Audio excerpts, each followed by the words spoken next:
आइए तो अब हम लोग प्रारंभ करते हैं। अभी तक हम लोगों ने विभिन्न प्रकार के चीजों को देखने का, समझने का कार्य किया। अब हम लोग अभी जो प्रश्न देखने जा रहे हैं, ये ऐसे 10 शिक्षण शास्त्री प्रश्न है। ये ऐसे 10 शिक्षण शास्त्री प्रश्न है जिस प्रश्न को आपको ध्यान पूर्वक बनाना है। मेरे मित्र, मेरे दोस्त, ये प्रश्न आपका 21 नंबर से आपका प्रारंभ होगा, क्योंकि इससे पहले 20 प्रश्नों का आपने अपने प्रीवियस क्लास में पढ़ने का काम किया था। और ये 10 बड़े ही चुनिंदा प्रश्न है, इसे प्यार से देखने का, समझने का आप कार्य करेंगे। प्रश्न संख्या 21 से आपका प्रारंभ होगा। और सेशन अगर आपको अच्छा लगे तो अपने दोस्तों में, मित्रों में, ग्रुप में अवश्य शेयर करने का काम करेंगे। तो लेके हरि का नाम, आइए प्रारंभ करते हैं हम लोग अपने हिंदी का शिक्षण शास्त्र। हिंदी का शिक्षण शास्त्र का सिंपल सा अर्थ होता है हिंदी पढ़ाने का तरीका, परंतु आपने इन तमाम तरीका में विभिन्न प्रकार की चीजों को पढ़ने का काम किया है। तो आइए अब हम लोग वहां से आगे बढ़ते हैं। 20 के बाद प्रश्न संख्या 21 आपके स्क्रीन पे।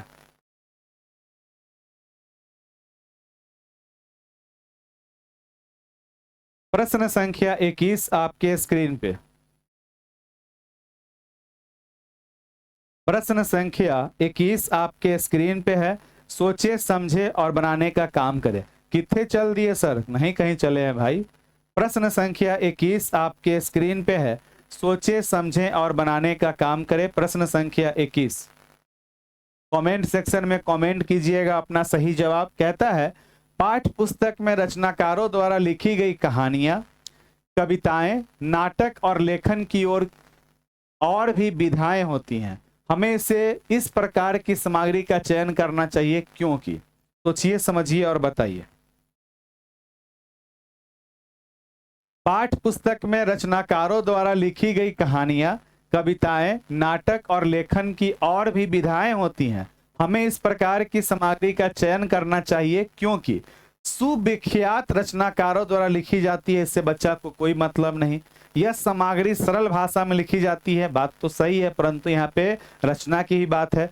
ये सामग्री प्रामाणिक होती है और स्वाभाविक भाषा में होती है। अर्थात पाठ्य पुस्तक में रचनाकार द्वारा लिखी गई कहानियां, कविता हमारे प्रामाणिक स्रोत के अंदर में आएगा, प्रामाणिक सामग्री के अंतर्गत में आएगा, जिसपे किसी के जीवन के बारे में रहेगा, कोई घटना के बारे में रहेगा, पढ़ाई के स्वरूप के बारे में रहेगा, रेस्टोरेंट का हमारा सूची हो गया। पाठ्य पुस्तक में शामिल किए जाने वाले उद्देश्य से लिखी जाती है। आंसर क्या होगा इसका? तो ऑप्शन नंबर 3 होगा। सभी प्रश्न का आंसर आप लोग अपने कमेंट सेक्शन में कमेंट करेंगे। मेरे प्यारे मित्र, आप लोग कमेंट में कमेंट कीजिएगा। प्रश्न संख्या 22 आपके स्क्रीन पे। कहता है प्रश्न संख्या 22, निम्नलिखित में कौन सा पठन का उपकौशल नहीं है? एक नया टॉपिक है, इसको लिख लीजिएगा, इस बार नहीं पढ़ाए हैं। पठन का उपकौशल। पठन का उपकौशल 8 से 10 प्रकार में हमने पढ़ने का काम किया है। सोचे, समझें और बनाने का कार्य करें। क्या होगा आपका करेक्ट आंसर? प्रश्न आपके स्क्रीन पे है, कमेंट सेक्शन में अवश्य बताइएगा अपना जवाब। क्या होगा जवाब? सोचे, समझें और बताएं। चलिए चलते हैं हम लोग अपने प्रश्न की तरफ। प्रश्न हमारा कह रहा है 22 नंबर में कि निम्नलिखित में से कौन सा पठन का उपकौशल नहीं है? किसी विशिष्ट आवश्यक जानकारी को प्राप्त करने के लिए बारीकी से पठन। बारीकी से पठन हमारा क्या होगा? एक प्रकार का उपकौशल का पाठ होगा। प्रत्येक शब्द की वर्तनी, वर्तनी का मतलब होता है प्रोनाउंसिएशन जानना, उच्चारण जानना, ये हमारा उपकौशल नहीं होगा। शब्दावली को पहचानना, मुख्य बिंदुओं का चयन करना बिल्कुल होगा, अर्थ निकालना बिल्कुल होगा। आंसर क्या हो जाएगा इसका? तो ऑप्शन नंबर 2, प्रत्येक शब्द की वर्तनी जानना, और वर्तनी का मतलब होता है उच्चारण, हिज्जे, और वह हमारे पठन कौशल का पाठ नहीं रहेगा, पठन कौशल का उपकौशल हमारा नहीं कहलाएगा। Option number 2 is the correct answer. अगला सवाल संख्या 23 आपके स्क्रीन पे। प्रश्न संख्या 23 आपके स्क्रीन पे है। कमेंट सेक्शन में अवश्य कमेंट करने का काम करेंगे। प्रश्न संख्या 23 आपके स्क्रीन पे है। सोचे, समझें और बनाने का काम करें। प्रश्न संख्या 23 आपके स्क्रीन पे। इतना समय काफी है बनाने के लिए। मुझे उम्मीद है कि आप सभी लोगों ने बना लिया होगा। खैर चलिए चलते हैं हम लोग अपने प्रश्न की तरफ। प्रश्न संख्या 23, भाषा विकास का संज्ञानात्मक सिद्धांत समर्थित करता है कि भाषा, समर्थित का मतलब कि भाषा विकास का जो संज्ञानात्मक सिद्धांत, अगर हम लोग बात करें तो इसके अंतर्गत ब्रूनर साहब की ही बात आएगी, पियाजे साहब की ही बात आएगी, मगर ऐसा सिद्धांत जो हमारे मस्तिष्क से जुड़ा हुआ है वह समर्थित मतलब सपोर्ट करता है कि, समर्थित का मतलब सपोर्ट करता है कि भाषा समाज में लोगों के लिए, समाज में लोगों के साथ अंतःक्रिया के माध्यम से सीखी जाती है, समाज में लोगों के साथ अंतःक्रिया के माध्यम से सीखी जाती है। ऐसा कौन बोलते हैं? वाइगोत्स्की साहब। शाब्दिक अभिव्यक्ति से पहले अवधारणाओं के प्रति बच्चे की समझ पर निर्भर करती है, अर्थात भाषा बोलने से पहले हमारे विचार पर निर्भर करती है, और पहले विचार है तब हमारा भाषा। व्यक्ति की जन्मजात क्षमता है, नोम चॉम्स्की के द्वारा पुरस्कार और दंड के माध्यम से सीखी जाती है। गलत हो गया। आंसर क्या होगा इसका? ऑप्शन नंबर 2 कि पहले विचार तब भाषा। और ऐसा विचारधारा किनका था? जीन पियाजे साहब का था। और ये विचारधारा हमारे संज्ञानात्मक सिद्धांत से समर्थित है, अर्थात संज्ञानात्मक विकास से कनेक्टेड है। और हर जगह पियाजे का विचार और भाषा खुलकर नहीं आएगा, ऐसे वाक्य में आएगा कि शाब्दिक अभिव्यक्ति से पहले, अर्थात शब्दों को बोलने से पहले अवधारणाओं के प्रति, किसी कंसेप्ट के प्रति बच्चे की समझ मतलब बच्चे की विचार पर निर्भर करती है। तो पहले विचार आता भाषा के बोल रही, पियाजे बोल रही। Option number 2 is the correct answer. आइए अगला सवाल की तरफ चलते हैं। पर देखिए सिलेबस हमारा सीटेट का वही है, सिलेबस में बदलाव हुआ नहीं है, टॉपिक वही है, तो पूछने के तरीका में बदलाव है। प्रश्न संख्या 24 आपके स्क्रीन पे, प्रश्न संख्या 24 आपके स्क्रीन पे। मैं अक्सर कहता हूं कि अच्छे अच्छे शब्द ही सही आंसर हो, ये आवश्यक नहीं है। 49% लोगों ने इसका आंसर ऑप्शन नंबर 1 दिया है। 49% मित्रों ने इसका ऑप्शन क्या दिया है? Option number 1। प्रश्न संख्या 24 आपके स्क्रीन पे है। सोचे समझें और बनाने का काम करें। निम्नलिखित में से कौन सा कथन चित्रों के बारे में गलत है? पुस्तक में जो आपका चित्र और आरेख मतलब डायग्राम होता है, क्यों होता है? बच्चों को इस तरह के चित्र बनाने के लिए अवसर मिलते हैं। कह सकते हैं कि बच्चा को क्या होता है? अब हाँ गलते देना है। बच्चे को क्या मिलता है? अवसर मिलता है। अच्छा जी। अपरिचित और याद रखने योग्य प्रसंग से भाषा प्रस्तुत करने में मदद करते हैं। सही है। विषय वस्तु को उभारते हैं। सही है। बच्चों की रुचि बनाए रखते हैं। सही है। अब सब तो यहाँ पर सही है, अब बताना है हमें। तो आइए पहले देखते हैं प्रश्न संख्या 24। सभी लोग पार्टिसिपेट करें। Very good. निम्नलिखित में से कौन सा कथन चित्रों के बारे में गलत है? अर्थात ये 4 प्रकार का कथन में से जो गलत है सो आपको बताना है। पुस्तक में दिया गया चित्र और डायग्राम किस लिए है उसके बारे में आपका जो गलत है सो आपको बताना है। तो इसके माध्यम से बच्चों की रुचि बनती है, ये कहना क्या है? बिल्कुल सही। विषय वस्तु को उभारता है मतलब विषय वस्तु को पढ़ने में आनंद दिलाता है, हमारी रुचि आती है, बिल्कुल ये सही है। अपरिचित और याद रखने योग्य प्रसंगों में भाषा प्रस्तुत करने में मदद करता है, अर्थात विभिन्न प्रकार का डायग्राम, विभिन्न प्रकार का चित्र जो है, आरेख का मतलब हुआ कि हमने पढ़ा बाल विकास के आयाम के बारे में और इस तरह से हमारा डायग्राम बना। दिस इज द आरेख। इसी को क्या बोलेंगे? आरेख। और ये हमें चीजों को याद रखने में, हमारे माइंड में कोई भी चीज विजुअलाइजेशन होगा तो टिकेगा, और इसी को वेन हिले साहब कहते हैं चौस्कीकरण। और ये भी हमारा क्या होगा? सही होगा। बच्चे को इस तरह के चित्र बनाने के लिए अवसर मिलते हैं। बच्चा को हम लोग पुस्तक में चित्र के माध्यम से पेंटिंग सिखाने का काम नहीं करते हैं, चित्र बनाने का काम कहलाता है हमारा कला, और कला का हमारा अलग क्लास होगा। और ये पाठ्य पुस्तक का चित्र है, और पाठ्य पुस्तक में व्यायाम का है, जार का है, प्रयोग का चित्र दिया हुआ है। तो क्या कहिएगा? बुआ घरे से पेंटिंग बना के आइया? तो नहीं, तो ये हो गया हमारा गलत, और जो गलत होगा उसका आंसर क्या हो जाएगा? Option number 1। Very good question. आरेख मतलब होता है डायग्राम, नहीं बोले ग्रिड पेपर, आरेख पेपर। भूल गया दशमलव पढ़ावे के लिए गणित में। अरे बुआ बताओ तो ग्रिड पेपर का उपयोग काहे करते हैं? चित्र बनाने के लिए नहीं, दशमलव सिखाने के लिए, चित्र बनाने के लिए। प्रश्न संख्या, उसी को ना ग्रिड पेपर कहेंगे, उसी को ना आरेख पेपर कहेंगे। डॉट पेपर अलग हो गया मिस्टर कुणाल।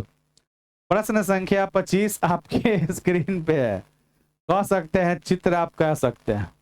प्रश्न संख्या 25। बाप रे गया क्या? क्या गया? प्रश्न संख्या 25 आपके स्क्रीन पे बनाइए। कहता है कि छोटी आयु वाले शिक्षार्थियों के बारे में कौन सा कथन सही है। छोटी आयु वाले शिक्षार्थी मतलब क्या हो गया, शुरुआती दौर का प्राथमिक स्तर का जो विद्यार्थी है उसके बारे में। बहुत छोटी आयु वाले शिक्षार्थी आंशिक रूप से अमूर्त अवधारणाओं को समझ पाते हैं, बिल्कुल नहीं, कल्पना तो वह कर ही नहीं पाएगा, गलत हो गया। बहुत छोटी आयु वाले शिक्षार्थी अमूर्त अवधारणाओं द्वारा प्रेरित होते हैं, बिल्कुल नहीं। बहुत छोटी आयु वाले शिक्षार्थी अमूर्त अवधारणाओं को समझ लेते हैं, बिल्कुल नहीं।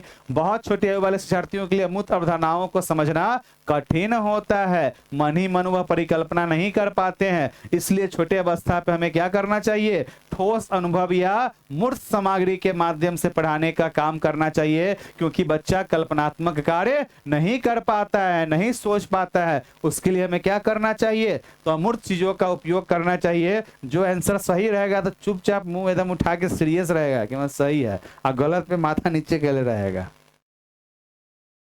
आइए अगला सवाल संख्या 26 आपके स्क्रीन पे है, आराम से बनाने का काम करें।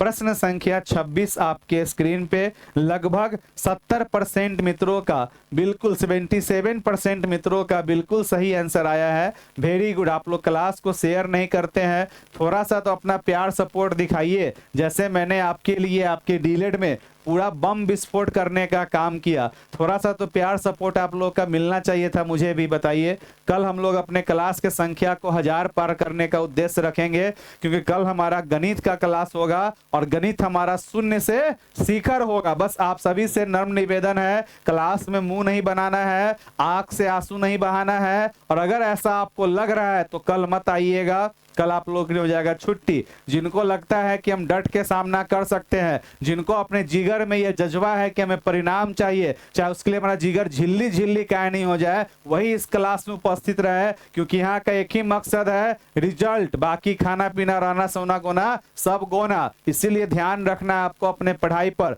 26 नंबर सवाल आपके स्क्रीन पे। और अगर आपको ऐसा लगे कि आप इस संदर्भ में अपने आप को सेट नहीं रख पाएंगे, तो आपके लिए दरवाजा ऑलवेज खुला है। मैंने आपको कहा है ना कि 20 दिन अपने दिल का दरवाजा और अपने कमरे का दरवाजा बंद रखे। तो अगर आपको लगता है डर कि हम अपने दिल के दरवाजा को बंद नहीं रख सकते हैं, तो टीच एक्स्ट्रा का दरवाजा एनी टाइम खुला है, आप यहां से जा भी सकते हैं। इसीलिए दरवाजा को रखिए बंद, चाहे कोई भी हो। आधा नहीं करना है दिल के दरवाजा पे किसी भी प्रकार का आधा आधा। अरे बाप रे बाप। प्रश्न संख्या 26। कक्षा की एक अध्यापिका ने अपने शिक्षार्थियों से कहा कि वे दीवार पर कीरम काट बनाए, आगलो कीरम काट बनाए, चित्र बनाए और जो भी मन में आ रहा है उसे लिखे। वह उन्हें किस बात के लिए प्रोत्साहित कर रहे हैं? अपने मन से नहीं, बच्चा सब उजरका पे ऐसे बनाएगा, ऐसे करेगा, उसी को बोलते हैं कीरम काटी अवस्था। क्या एकदम पेंटिंग करवा रहे हैं, बच्चा उसे पूरा रंग रहा है, घस रहा है। ठीक, तो आइए, लेखन कौशल का विकास करने के लिए, वर्णमाला के अक्षरों की शुरुआत करने के लिए, उद्यमी साक्षरता विकास के लिए, या फिर आनंद और हास्य के लिए? तो आनंद और हास्य होगा नहीं, लेखन कौशल का विकास भी नहीं होगा। वर्णमाला के अक्षर को लिखने की शुरुआत भी नहीं होगा। उद्यमी साक्षरता विकास के लिए होगा। और उद्यमी को हम लोग कहते हैं चरणबद्ध तरीका से जब किसी कार्य की हम लोग शुरुआत करते हैं। इसे अगर हम लोग और बेसिक तौर पे तोड़ने का काम करें, आपके लिए आसान भाषा में तोड़ने का काम करें, तो हम लोग कह सकते हैं उद्यमी का अर्थ हो जाएगा आपका उस प्रक्रिया को कहते हैं जिसमें बच्चा जन्म से लेकर औपचारिक रूप से पढ़ना लिखना सीखने से पहले भाषा, अक्षर और शब्द के बारे में बुनियादी ज्ञान प्राप्त करता है। और यह वास्तविक पढ़ाई की शुरुआत की सबसे पहली नींव होती है। इसका मुख्य चरण जन्म से 1 वर्ष में आवाज को पहचानना, 1 से 2 वर्ष में छोटे शब्द बोलना, 2 से 3 वर्ष में कविता को दोहराना, प्रतीक को समझना, और 3 से 5 वर्ष में अक्षर और ध्वनियों में संबंध बनाना। लिख लो भाई, टॉपिक लिख लो, उद्यमी साक्षरता विकास। ये भी टॉपिक हम लोग पढ़ेंगे, उद्यमी साक्षरता विकास। मौखिक भाषा, हाँ देखिए आया ना। इसके प्रमुख घटक में है प्रिंट जागरूकता, यह समझना कि किताब कैसे पढ़ी जाती है और प्रिंट का कोई मतलब होता है। और इसी चीज के लिए वह क्या करेगा, जहां तहां दीवार वगैरह पे घिसने का कार्य करेगा। तो उद्यमी कहने का मतलब हमारे पढ़ाई का, हमारे लेखन और पठन का सबसे शुरुआती, क्या बोलेंगे, शुरुआती अवस्था कहेंगे, शुरुआती क्रिया कहेंगे, उसी को कहेंगे उद्यमी साक्षरता विकास। Option number 3 is the correct answer. Yes, hello.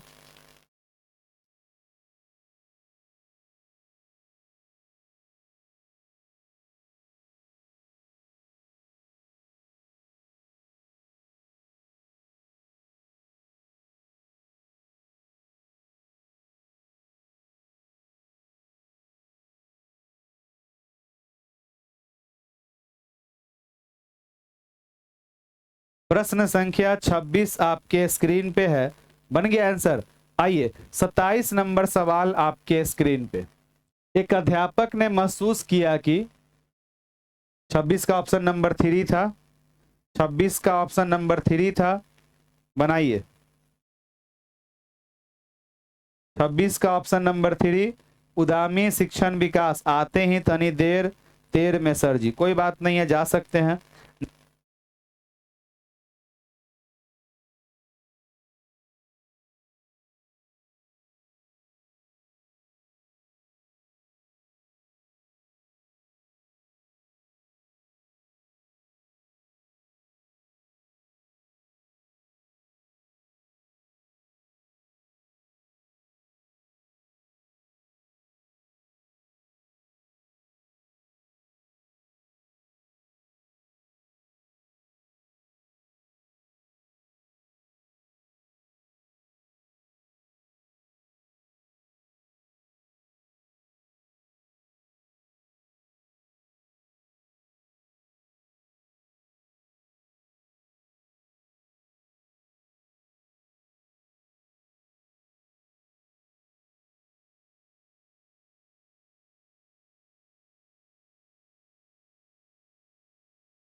Sorry, जा साउंड नहीं जा रहा था, माफी चाहेंगे, माफी चाहेंगे। सर इधर भी देखिए एक बार, सॉरी सॉरी। जब भी ऐसा कुछ हो तो आप लोग मुझे बोल दीजिएगा, मैं भी ओ चलिए अब साउंड आ रहा है, जल्दी से रिप्लाई कीजिएगा। प्रश्न को मैं बैक करके फिर से समझा देता हूं, चिंता ना करें। साउंड आपका म्यूट था, रुक जाइए रुक जाइए। प्रश्न संख्या 27 देखिए। इस प्रश्न में था आपका कि एक अध्यापक ने सर्वप्रथम अपने कक्षा कक्ष में बच्चों का क्या किया, योगात्मकता के माध्यम से उनके समस्या को जानने का कोशिश किया, प्रयास किया, और समस्या को जानने के बाद उनको अलग से बैठा कर क्या किया, उन पर ध्यान देने का काम किया। और ऐसे शिक्षण को हम लोग क्या कहेंगे, तो उपचारात्मक शिक्षण के नाम से जानेंगे। और जब भी आपको ऐसा लगे लगातार 1 मिनट तक अगर आपके पास में साउंड ना पहुंचे तो आप स्वतंत्र हैं, आप मेरे नंबर पे कॉल कर दीजिएगा। मेरा नंबर 24/7 ऑन रहता है, तो आप मेरे पास कॉल कर सकते हैं, ठीक है। तो माफी चाहेंगे, बीच में एक कॉल आ गया था जिस कारण से मैंने म्यूट किया, और म्यूट पर ही मैंने आपको क्वेश्चन नंबर 27 पढ़ा दिया। यहाँ पे हमने बताया कि हमारा जो ये उपचारात्मक शिक्षण है इसका माध्यम क्या है, निदानात्मक, और इसका माध्यम क्या है हमारा, तो योगात्मक। इसे आपको क्या करना है, माइंड में रखने का काम करना है। और सदैव अपने जीवन में एक चीज को ध्यान में रखिएगा कि आपके लबों की मुस्कुराहट ही हमारे सबसे पहली क्या है, दौलत है, संपत्ति है। और अगर आपके लबों पे मुस्कुराहट नहीं तो फिर आपके लिए मेरे दिल में कोई जगह नहीं। इसीलिए लब पर मुस्कुराहट होना चाहिए, चेहरे पर हो या ना हो, लब पे मुस्कुराहट अवश्य है। इस चीज को माइंड में रखने का काम करना है। दुख कितना भी बड़ा क्यों ना हो, हंसते हंसते उसे झेलना चाहिए, तो दुख दुख ना लगेगा, एक प्रकार का मंजिल लगेगा। प्रश्न संख्या 28 आपके स्क्रीन पे। इस बात का आकलन करने के लिए कि विद्यार्थी किसी दुकान से कुछ खरीदने के लिए व्यवहारिक भाषा का प्रयोग कर सकते हैं या नहीं, इसके लिए विद्यार्थी को क्या करना उचित होगा। दुकानदार और ग्राहक के बीच घटित कोई लघु कथा पढ़ने के लिए दी जाए, दुकानदार और ग्राहक के बीच हो रहा दृश्य चित्रित करने के लिए कहा जाए, दुकानदार और ग्राहक के बीच होने वाले लघु संवाद को लिखने के लिए कहा जाए, खाद्य पदार्थ संबंधी प्राथमिकता लिखने के लिए कहा जाए। इस बात का आकलन करने के लिए कि विद्यार्थी किसी दुकान से कुछ खरीदने के लिए व्यवहारिक भाषा का प्रयोग कर सकते हैं या नहीं। व्यवहारिक भाषा का मतलब क्या होता है, जल्दी से रिप्लाई कीजिए। तो व्यवहारिक भाषा का मतलब होता है जो हम लोग अपने घर परिवार में भाषा का उपयोग करते हैं उसी को हम लोग व्यवहारिक भाषा कहते हैं। और इसके लिए विद्यार्थी को क्या करना चाहिए, तो दुकानदार, और आंसर दे दीजिए, दुकानदार और ग्राहक के बीच घटित कोई लघु कथा पढ़ने के लिए दी जाए, ये कहानी का रूप हो गया। दुकानदार और ग्राहक के बीच हो रहा है दृश्य चित्रित करने के लिए हर बच्चा अपने अपने विचार को क्या करेगा, प्रस्तुत करेगा। दुकानदार और ग्राहक के बीच होने वाले लघु संवाद, संवाद का मतलब हुआ कि भाई जो सामान खरीदने हम गए उस संवाद को लिखने के लिए कहा जाए। और यहाँ पर वह क्या करेगा, दुकानदार के रूप में और ग्राहक के रूप में चिंतन करेगा। और this is the part of mind mapping या ब्रेन स्ट्रॉमिंग, इसी को बोलते हैं मानस मंथन। क्या बोलेंगे,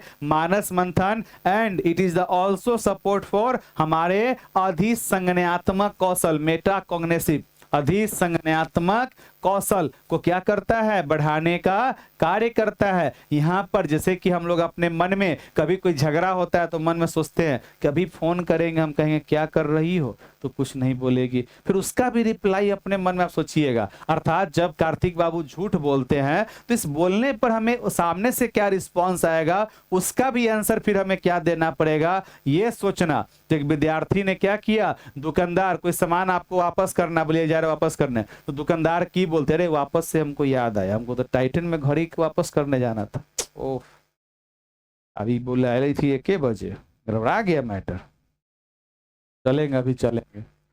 गए थे टाइटन में बैटरी चेंज करवाने 11 अप्रैल 2026 को, ठीक है। बैटरी चेंज हुआ, 6 महीना का वारंटी मिला। गलती क्या हुआ कि जब अंदर में बैटरी चेंज करने गया तो उसका हम फोटो नहीं खींचे, मेरा घड़ी हो गया बंद। कल हम गए वापस, कहे भाई बैटरी खराब हो गया। और वो कहता है कि नहीं आप बैटरी बाहर में बदलवा लिए। हम कहे क्या समझे हुए आप हमको, इतना महंगा घड़ी 50 रुपया का बैटरी हम बाहर में क्यों खोलवाएंगे, और टाइटन के बैटरी का कीमत है 500 रुपया। तो ऐसा थोड़ी ना कि आपके बैटरी को हम निकाल के रख लिए हैं, डुप्लीकेट लगा के दे दिए है। तो मानने को तैयार नहीं। आज वो बुलाया है, आज माना तो माना, नहीं तो फिर कंज्यूमर कोर्ट में वो केस कर दे। क्या कि बात 500 रुपया का नहीं है, बात है ट्रस्ट वर्सेज मिस्ट्रेस। उसे क्या बोलेंगे, विश्वास बनाम अविश्वास। आई कौन मनोवैज्ञानिक बोल रही बाबू, बहुत हाँ हाँ कहले बोल, बनाम अविश्वास। कौन सिद्धांत है, नहीं नहीं नहीं, कौन सिद्धांत है भगना, मनोसामाजिक सिद्धांत है, और इसको एरिक एरिक्सन साहब ने दिया था। आइए प्रश्न संख्या 28, हर 29, हर कहानी का कुछ न कुछ पात्र होता है। 29 नंबर, अरे सर जी क्वेश्चन लाइए। मैडम ऐसे नहीं होता है काम, यहाँ पे घर परिवार की तरह काम चलता है, खाली क्वेश्चन पर ध्यान नहीं रहता है, समझे। आइए आगे बढ़ते हैं। कोलबर्ग नहीं होगा, एरिक एरिक्सन साहब होगा। प्रश्न आपके स्क्रीन पे है, बनाने का काम करें।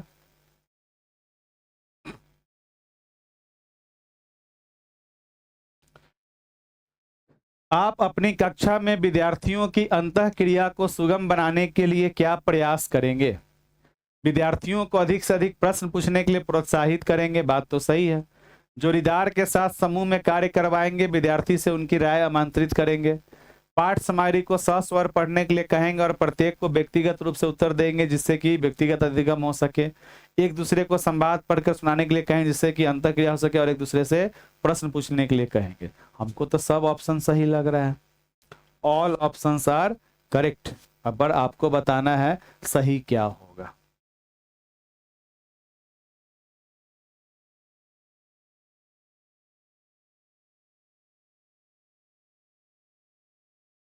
देखिए, ए 100% सही है, बी 100% सही है, डी 100% सही है, सी गलत क्यों है सोच समझिए।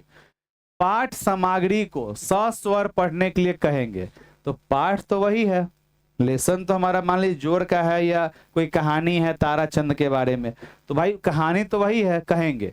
और प्रत्येक को व्यक्तिगत रूप से उत्तर देंगे, प्रत्येक को व्यक्तिगत रूप से प्रश्न में मान लीजिए उत्तर पूछ दिया ताराचंद का जीवन किस प्रकार का था, तो प्रश्न तो एक ही ना प्रकार का निकला, व्यक्तिगत रूप से उत्तर देंगे जिससे कि व्यक्तिगत अधिगम हो सके। तो पाठ सामग्री जब हम पढ़ने का काम करेंगे, व्यक्तिगत अधिगम कहना क्या है, अच्छी बात है, व्यक्तिगत अधिगम करना अच्छी बात है, परंतु कोई पैराग्राफ पढ़ेंगे तो उसका निचोड़ तो एक ही निकलेगा। तो हमें व्यक्तिगत अधिगम पर ध्यान देना चाहिए, व्यक्तिगत विभिन्नता पर ध्यान देना चाहिए, परंतु कोई लेसन कोई चैप्टर का कहानी पढ़ना हमारा व्यक्तिगत अधिगम का पाठ नहीं होगा, उससे अलग होगा। आप बच्चों को क्या कहिएगा कि तुम सभी अपने अपने स्तर से इस पाठ को पढ़ने का काम करो और उस पर अपने राय को व्यक्त करो, ठीक। तो करेक्ट आंसर इसका क्या हो जाएगा, option number A B D, option number 1 is the correct answer. हाँ,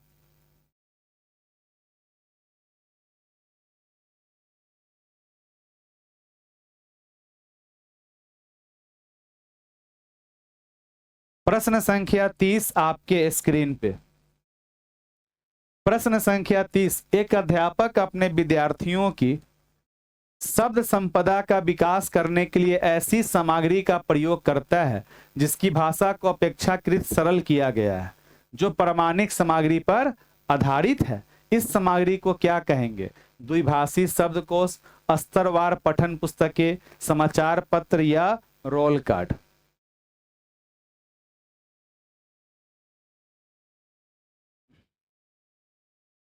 सोचे समझे और बनाने का काम करें, क्या होगा करेक्ट आंसर। प्रश्न संख्या 30 आपके स्क्रीन पे। सी ऑप्शन सही है सर, ऐसे थोड़ी ना काम चलेगा। देखिए, रोल कार्ड तो हो नहीं सकता है, समाचार पत्र होगा नहीं, ठीक। प्रश्न कह रहा है एक अध्यापक अपने विद्यार्थी की शब्द संपदा का विकास करने के लिए ऐसी सामग्री का प्रयोग करता है जिसकी भाषा को अपेक्षाकृत सरल किया गया है और जो प्रामाणिक सामग्री पर आधारित है। और इस सामग्री को क्या कहेंगे? द्विभाषिक शब्दकोश का मतलब होता है दो भाषा का शब्द का ज्ञान रखना। क्या कहलाएगा?